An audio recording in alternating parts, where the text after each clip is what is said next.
Hi, this is Eric at Frog Valley Tropical Fruit Farm, and this is Florida Natural Farming. Today I'm going to talk about natural farming and dry farming and how those management practices can increase the phenolic compounds or bioactive compounds or the phytochemicals, the health beneficial molecules that plants make in response to stress, like heat or water or nutrient stress. And when you eat those leaves or fruit from the plants that are being stressed out, you consume the phenolic compounds, which have been shown to be for anti-aging and all kinds of health beneficial processes that you get by consuming them. And this is called xenohormesis. So hormesis is when let's say you exercise and it creates a stress response in your muscle tissue, which regenerates cells. So xenohormesis is when you eat the stressed plants, the molecules in the stressed plants, it is a human health beneficial response you get, like anti-aging or antioxidants from the phenolic compounds mostly. So phenols are turning out to be one of the most important bioactive compounds for human health. It's my little Romy, my little miniature zebu bull. I love him. And you can increase the phenolic compounds in your plants by growing naturally. So they're finding that a lot of these plants in nature, naturally grown plants, are higher in phenolic compounds. I think diurtin is the phenolic compound that they've identified as a bioactive compound that for longevity. But there's a bunch of them. I mean, anthocyanins and like pomegranates and quinine and other fruit trees, flavonoids, all kinds of different polyphenols. And I've known for a while that, because I grew up in the wine country of California, and they've known for a while that dry farmed grapes make better wine and have a higher flavanol content. And it turns out that the resveratrol, that's a polyphenol, I believe. It's a bioactive compound that's for anti-aging, I think, in wine. And I'm looking at my sugar apple trees to see if there's any fruit that's ripe. Because we have sugar apples, this late December. So olive oil they found to be high in polyphenols, and that's because in Europe the olive groves are basically dry farmed. That's why they're ripping them out, because of the lack of water now, or replacing them with something that's more or the wine grapes is what they're ripping out, I guess, because they're not selling as much wine. But they basically dry farm all that stuff. And that's why when they replace it with like avocados, which uses a lot of water, it's a shame. So on our sugar apples and on our mangoes, there's quite a few fruit on this little tree. We do get some anthracnose, and I have found that the anthracnose improves the flavor of the mangoes. The mangoes that have the anthracnose have a better flavor. Sure, it can be overwhelming sometimes, but nature tends to keep everything in check if you allow it. So they've shown that these aren't ready yet. I see they're getting close. I'm not going to go through there. I'm going to go check later. They've shown that imperfect fruit is probably a healthier choice, because would you rather have an imperfect fruit that hasn't been sprayed with copper to eat the phytochemicals that you can't see that are health beneficial, or would you rather consume the copper, which is a known neurological damaging heavy metal that is been shown to be one of the triggers for Alzheimer's from a perfect fruit?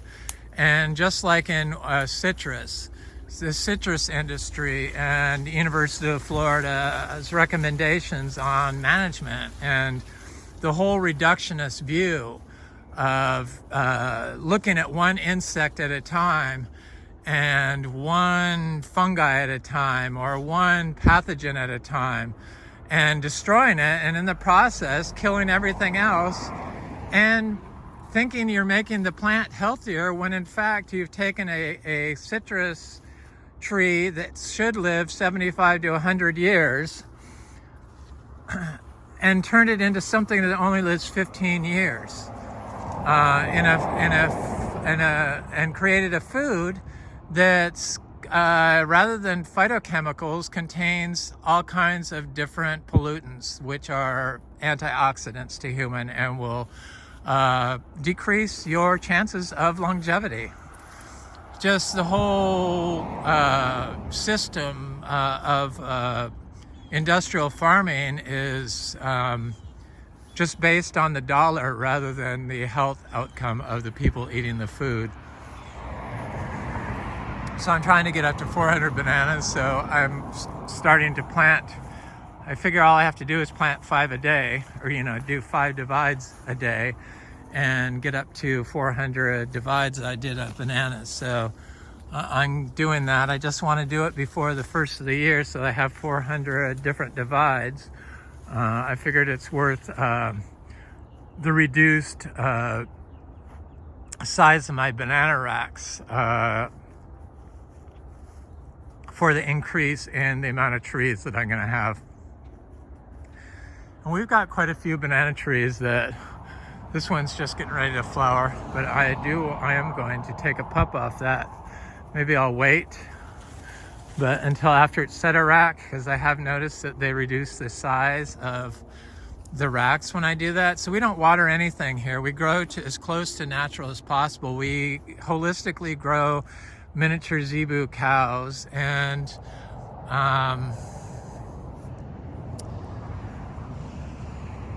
meaning we rotationally graze them, and we do them up to the in the same at the biodynamic farm standard. We are not biodynamic certified anymore. I've noticed, because I get Josephine Porter Institute, and they always have a article they write like every other week, and I've really noticed that I'm fairly certain that my videos influence the discussion they have, the article that Stuart Lundy writes. But my whole problem with the biodynamics and why I'm not biodynamic certified is because they look to the past and they stick with their dogma, and they don't look at new paths and new research.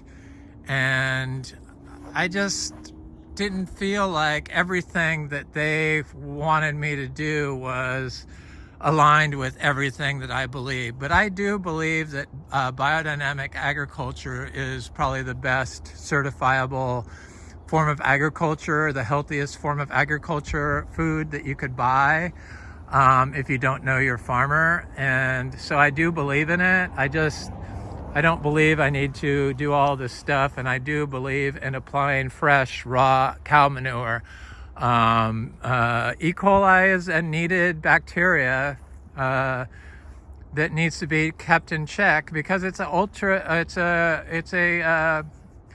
nutrient scavenger, and it scavenges a lot of nutrients. And then when it gets eaten by, I think it's the archaea that eat it, or the nematodes, something else eats it, and it provides nutrients for the plants. And if you have a natural system that has checks and balances of good and bad bacteria, and you're focusing on soil health, then those nutrients that the raw zebu manure, those, the uncomposted manure, is what's needed in order to create bioactive compounds, to maximize the amount of bioactive compounds being made by the plant that will have Xenohormesis effects to humans when you consume the food. But there are rules against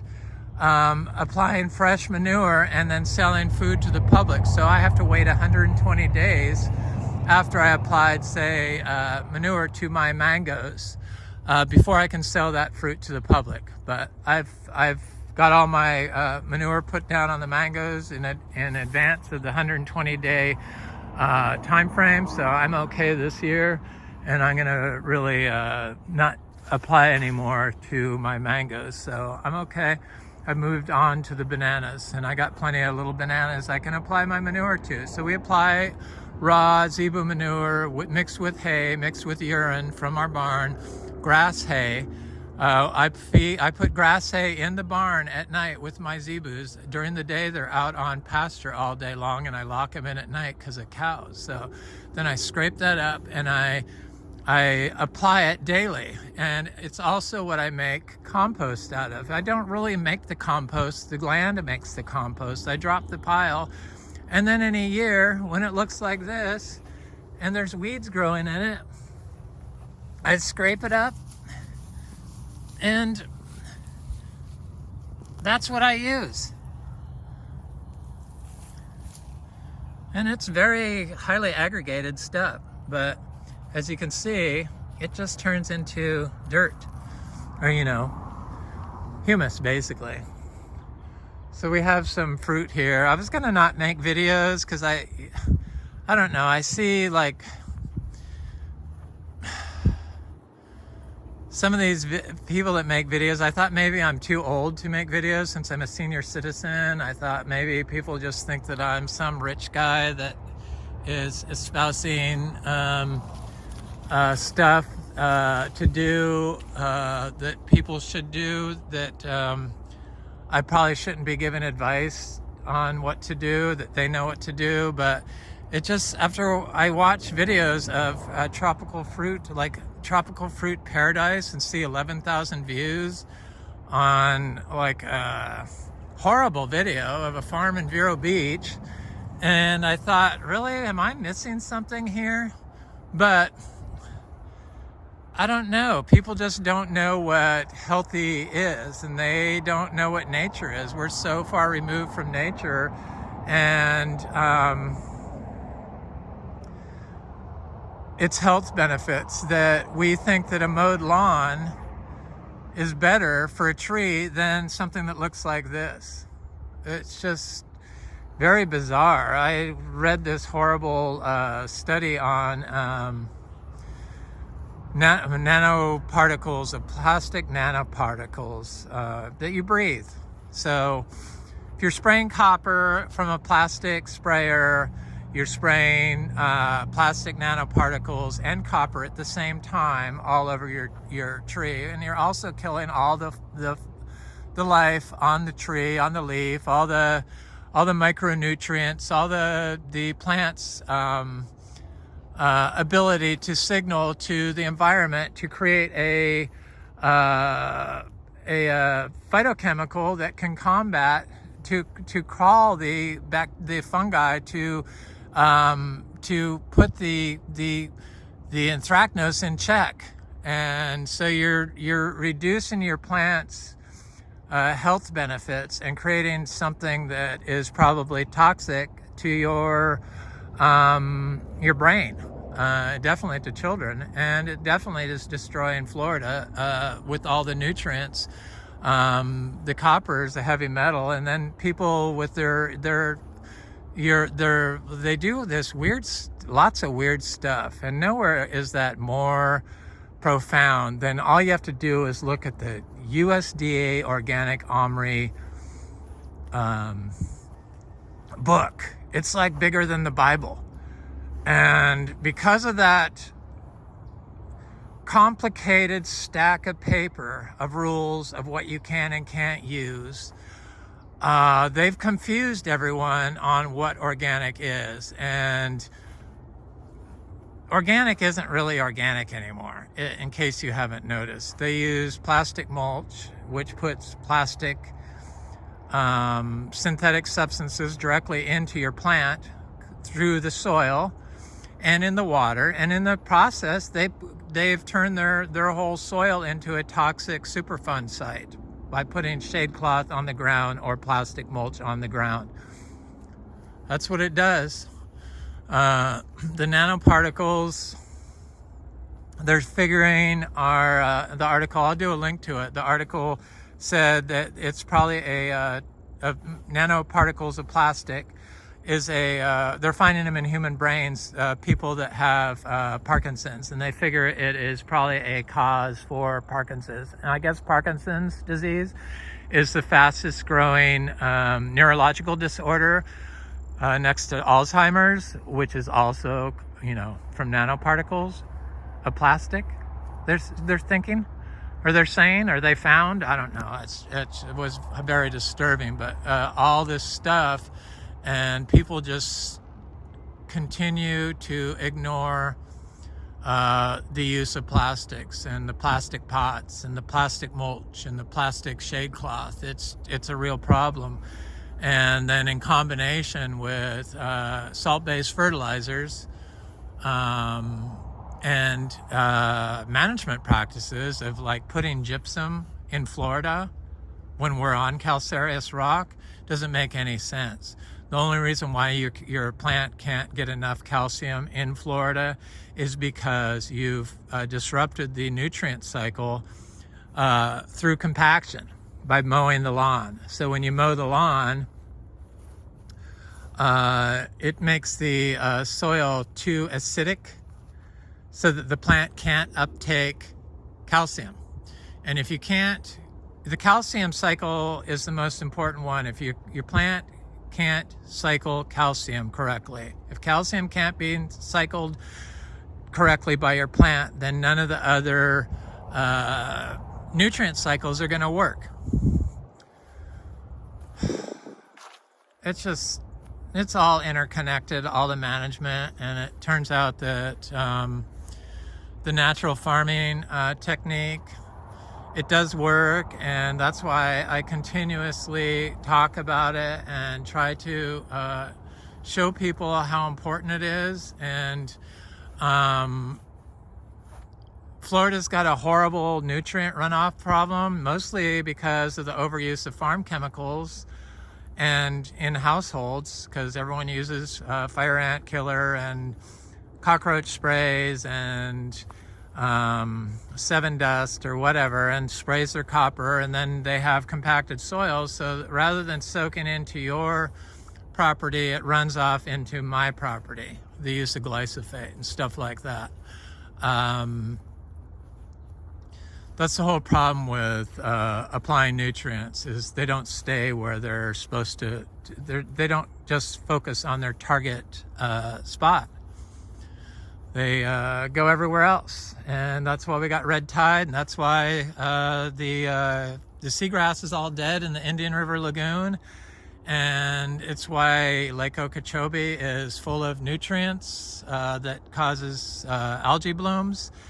And when they release it, it goes into the St. Lucie River, and then it goes right out to sea and causes mass die-off of sea life. So the overuse of nutrients isn't even needed. I apply 29 pounds of nitrogen per acre per year and get very good fruit production off our fruit trees. I know the nutrient recommendations of the ag schools is just crazy. If I was to follow them, it would be like 20 times the amount of nitrogen I'm applying now. And for what?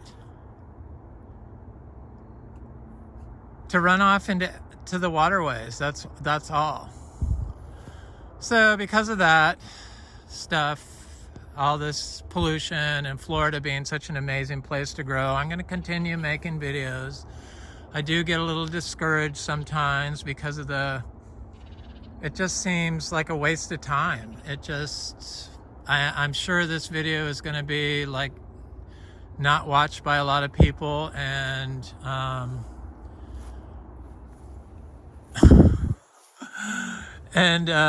that's just the way it is. And but I refuse to give up, so I'm just going to keep on going on. I do know that the teas that I make from my mango trees leaves, and the leaves of these Garcinia trees, like this Garcinia gardneriana, have helped me and my health and my cognitive abilities, able to function better. And as long as I'm able to keep functioning correctly and I feel healthy, I'm going to continue to make these videos. And I really owe it to the fruit leaf teas. The wild grown fruit leaf teas, which are full of phytochemicals, bioactive compounds. The bioactive compounds, the phytochemicals, are what the pharmaceuticals make their drugs out of. Check this. Oh, not ready. This little Garcinia madruna tree. So it's cold, and that's a stress for the plants. And I don't really worry about stress with my plants during times of drought. I have been doing this long enough to know that if I manage the soil for soil health and stay off of it and don't disturb the home of the microorganisms by walking on it or mowing it or various other ways you could do it, spraying it with copper. I know that if I let nature management, and I remove myself from the system as much as possible and just only apply my all natural input. I used to apply the biodynamic preps and the biodynamic compost and do all kinds of foliar sprays. And that's how we got to this point in fertility, applying the prebiotic with the probiotic. So the yeast, the sourdough bread dough mixed with the lactobacillus sprays. So a prebiotic with a probiotic got us to this point of fertility and letting the orchard floor grow. And that's how you build soil, is with tall grass. And that's what happened here, because this was a lawn and it was heavily compacted. And there's a little breadnut tree that looks okay. It doesn't look stressed at all. And I have plants growing really close to each other, and the plants don't compete with each other. They work through it. They don't compete for nutrients. That's just so ironic statement to say that plants compete with each other for nutrients. Okay, so with all these plants, it's more nutrients.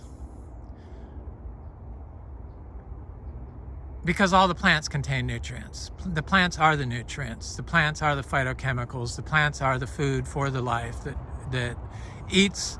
The life eats the plants and it attracts the plants. So when you remove all the plants or just have a monocrop lawn, and then your one tree, and you don't let anything grow near it because you don't want it competing, the weed competing with your plant, just by doing that, by removing, say, this Caesar weed, you're removing nitrogen and water from the soil. So you're removing the nutrients, but then saying you're doing it so it doesn't compete with your tree. It just goes against what modern science has showed us. It just doesn't make any sense to me. I mean, it sounds good, and it's a good way to sell weed killer, or to give somebody a job to to weed whack around your tree, but it doesn't make any sense. Because by removing the plants from around your tree, you're removing all the biology in the soil, which is the nutrients. And that's how we wind up with oxidized soils, by reducing everything to a point of zero fertility. But when you have hundreds and hundreds of different species of plants all growing together, that's a nutrient-rich environment, full of life. Life begets life. Just the whole logic in that plants compete with each other, it's just like so. And then think that you have to apply the nutrients? No, if the plants are growing there, you have the nutrients, all the nutrients your plant needs. You just have to add, if you want fruit production, I've found I have to add manure. I have to. It ups the ante. It gets stuff to fruit and produce fruit more. And if I don't do it, because I have another place where I don't do that at, because I want to experiment, and I've been doing it dry farm there since 2011. And I have mangoes, and I have longans, and I had cashew and sugar apples and atemoyas and macadamia nuts and stuff. The macadamias seem okay to produce, but the mangoes, they just don't produce good unless you give them manure.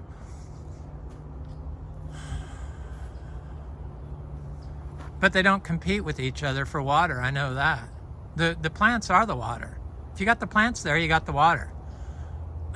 If you remove the plants, you don't have the water. They hold 8 times their weight in water. That's the whole concept of, and then getting people to believe that. It's just like, oh my God, what have we done to our agricultural soils? Well, I know what we've done. We polluted them all with forever chemicals and mismanagement. So they've shown that liming, like gypsum and stuff, agents are high in heavy metals. So arsenic, lead, cadmium, all toxic to you and the plant. So when you put those on the ground in Florida, which you don't need to do, we're on calcareous rock. Hello, it's limestone. Just doesn't make any sense to me. That's because of the super oxidized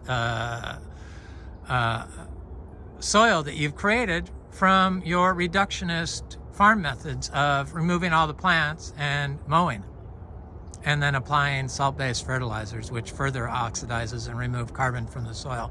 If you have carbon in the soil, which you get from the living root, you have plenty of water there, and you don't have an issue with it. And that's why I'm able to grow all these plants that people say you can't grow without micromanaging the life out of them, because we've oxidized our soil so badly here. And that's why they say Florida has no nutrients in the soil, but yet Florida was once had the most biodiverse spot in North America. So if it's the most biodiverse spot in America, how could it be that we have the worst soils in America? It just doesn't make sense. And then the whole thing with the nematodes. The nematodes are out of balance because of your management practice. We don't have nematode problems here. When you apply manures, then it is full of cow manure. Our zebu manure is full of nematode carnivores. So they eat plant parasitizing nematodes. You just got to keep everything in balance. Here's another breadnut tree. I thought this was a meringue tree, but I'm thinking it's a breadnut too. This is a breadnut too. I have a pedali here. They say pedali is like, where is it? Is like super, gets super, there it is. It likes lots of water. If it doesn't get water, it will be drought stressed. But if you remove these weeds, this grass from around this plant, you're removing the water. And I discovered that when I first started and we had a mowed lawn. This is Petali, that's a cacao. And we had a mowed lawn, and I did wood chips around it, and I would remove all the grass and the weeds, like I told you, from around the base of the tree. And I wasn't watering, because we never water anything when I started. I did connect some of our grafted trees to water about after we'd been here for 2 years. But the trees that I planted that I didn't remove the weeds from, they all survived. But the trees that I removed the weeds and put the wood chips down and didn't water, they died. So I was like, what's going on here? I had to figure it out. I had to take some classes. I constantly am looking and trying to learn. That's what I like to do. I like to read a lot of stuff, and I always provide links to my references and stuff I've read recently. This is a cacao, a yellow rib cacao, one of our own cacao from a tree I fruited. That's had been producing fruit for the last 12 years in Brevard County, dry farm, but I believe that's no longer the case. I went by there the other day, and they've turned it into a parking lot. They removed all the native plants and have a bunch of trucks in there now, and it just looks hideous. I just couldn't believe they did that. There were giant tortoises in there. They sent me a picture when they're digging up the plants of the giant tortoise in its hole with the trees removed. And I thought I should have turned them in, but I'm just not that person. But I just felt for the tortoises that were there. And the life in Florida. The durian trees look good. A little cacao. We have about, I don't know, 100 cacao trees now. 3 different types, Criollo, Trinitoro, and yellow ribbed. Let me go look at these durians a little closer. I have paths. It's not mowed. I used to, all my paths were like this. Because it was just me, but then people started wanting to come over here, and I wanted to haul the wheelbarrow through here, and I couldn't do it, but I still have some of these footpaths. And the durian looks okay. Never been watered, been in the ground for a few months. We've been in a dry spell for a while. It's winter, it's the dry season. This little Monstera Burley Marks Flame looks good. I planted recently. I planted my Philodendron Spirit of Sancti here. This is a new leaf. It looks okay. The leaves got trashed during the summer. It was so hot, and I had it in a different location before I put it in the ground, and it looks fine now. My King Anthurium got beat up by the new leaf, got beat up by the wind. I put it in the ground. It looks good. It's got a flower bud on it. This King Anthurium I put in the ground. It looks good. My Queen Anthurium looks good. It's got a new leaf coming out. That's a new leaf. It's got another one coming out. This is Philodendron Patriciae. It looks good.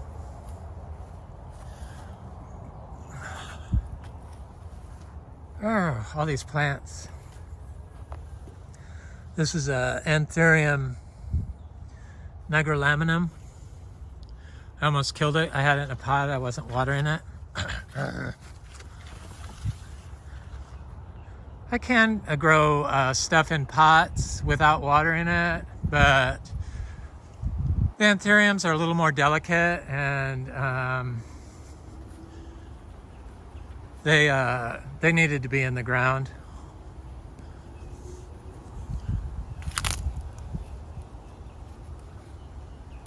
That's Philodendron glorious. It's looking good. Leaves are finally getting big. It's growing up the trees. I'm gonna look at my jackfruit and then wind this video up. Yeah, I thought, should I just not make videos for a while? But I don't know. People do like these videos, and enough of you watch them. Thank you very much. And I thought maybe my quality of my videos was going downhill, and I was feeling a little discouraged, but after watching some of the other tropical fruit videos, I was like, oh, my video quality could probably go way down and I'd still be okay. That's just how I feel. I just was like, oh my God. I have to be able to learn something. I do watch Dan Permaculture Food Forest, or Dan's Food Forest now, sometimes, but I don't watch a lot of YouTube videos on fruit trees because I have trouble learning anything from them. I don't know. I see practices of like mowed lawn and sickly looking mango trees, and it's like, what are you people doing? Does it really look, do your trees really look that good? They certainly didn't look like my mango trees that I have never watered. I can use the teas or the leaves for tea and not worry about consuming a bunch of copper. I do speak up about this stuff because I bought mangoes from nurseries that sell mangoes during season, and I got severely sickened by them. And so because of that, I speak up. Stuff like that. Food, it can be the medicine. And dry farming and growing naturally is a sure way to increase the phenolic compounds or the bioactive compounds in your tropical fruit trees. Traditionally, a lot of these fruit trees, like jackfruit probably and mango, were grown naturally. I mean, I know India, zero budget natural farming. They've been growing indigenously there for thousands of years, and that's where I got the inspiration for the zebus. Thank you very much. And this jackfruit tree, I just realized that, you know, the small leaves jackfruit produce smaller fruit, and then the large leaf jackfruit produce the bigger fruit. So I have some of the seed grown large leaf jackfruit. This is a grafted tree. So when it's ripe, I guess the lowest leaf will turn yellow and die, or, you know, or it sounds hollow. They definitely don't sound hollow yet, so it's got a ways to go. Our mangoes are blooming. Everything's looking swell.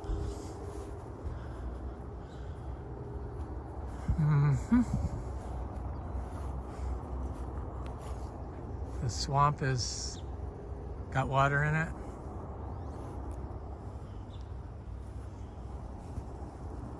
Anyway, that's my video of the day. It's a video on natural farming and how it increases bioactive compounds or phenolic compounds or phytochemicals, molecules that are human beneficial, and Xenohormesis, and what that is. Anyway, have an excellent day. This is Eric at Frog Valley Tropical Fruit Farm.